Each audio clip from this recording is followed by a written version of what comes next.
Parodysime, kaip sustiprinti šoninius liemens raumenis ir kaip taisyklingai atlikti pratimus su šiuo labai populiariu treniruokliu. Kaip minėjau, atliekant pratimą su šiuo treniruokliu daugiausiai dirba šoniniai liemens raumenys. Jie yra labai svarbus laikysenai, bet dėja dažniausiai būna labai silpni.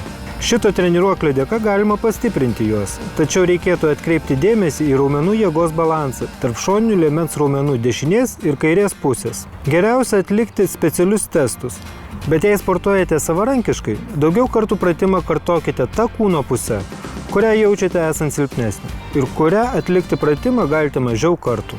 Atliekant pratimą stovėkite tiesiai, įtempkite pilvo ir sėdmenų raumenis. Atliekant judesį svarbu išvengti sukimusi.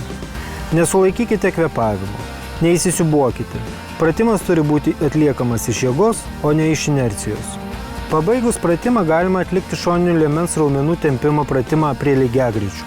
Atliekant tempimą neturite jausti skausmo, turėtų būti švelnus ir malonus pojūtis.